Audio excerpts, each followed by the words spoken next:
ઓમ નમઃ શિવાય, ઓમ નમઃ શિવાય, ઓમ નમઃ શિવાય, ઓમ નમઃ શિવાય, ઓમ નમઃ શિવાય, ઓમ નમઃ શિવાય. જોયું તમે બધાએ કેટલી મોટી શિવલિંગ છે અમારા ભોળેનાથની. મને લાગ્યું જ હતું બહારના નંદી મહારાજને જોઈને કે અમારા ભોળેનાથ કેટલા મોટા હશે.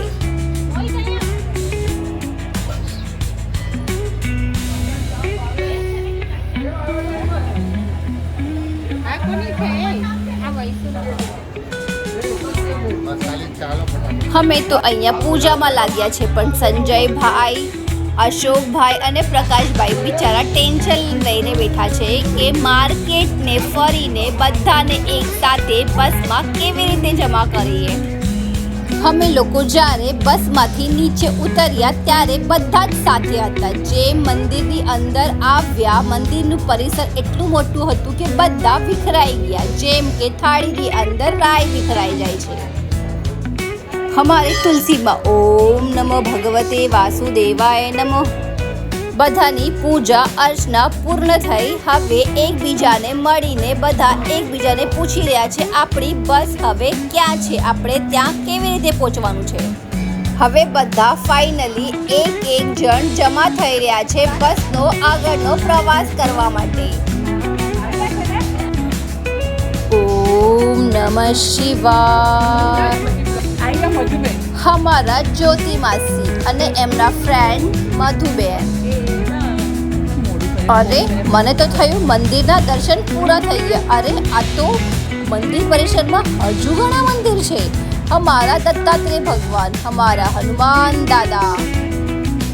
ओम की कालिकाय नमो नमः. हमारा काल भैरव भगवान. ओम काल भैरवाय नमो नमः. ओम की कालिकाय नमो नमः.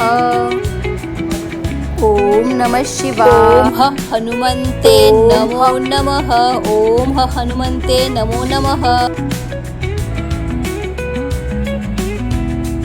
ફાઇનલી અમે લોકો હવે મંદિર પરિસરની બહારે આવી ગયા છે અને થાણા માર્કેટ દેખાઈ રહી છે અમને લોકોને. કેટલી મોટી માર્કેટ છે. અને હું ફિલહાલ તો મમ્મીને ફોલો કરી રહી છું. મમ્મીના પાછળ પાછળ જઈ રહ્યું છું બસની અંદર જવા માટે. ફાઇનલી બસના મેમ્બર્સ અમને લોકોને મળી ગયા છે. અમે લોકોએ બધાને કેચ કરી લીધા.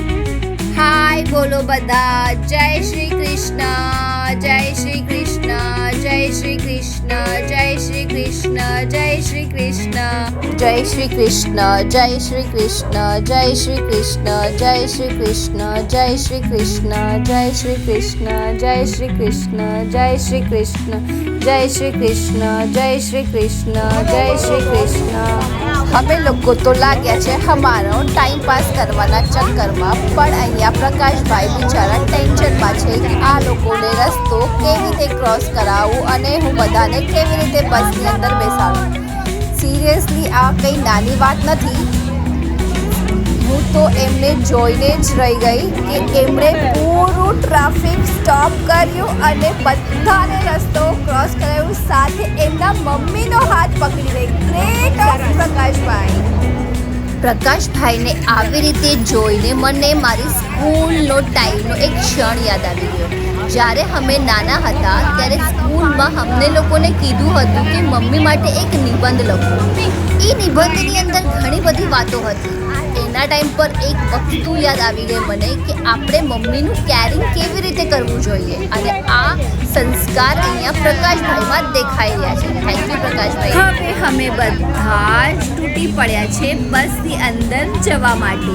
ફાઇનલી એક જણ જ જઈ શકવાના છે બસની અંદર. Thank you watching my channel. Please like, share and subscribe.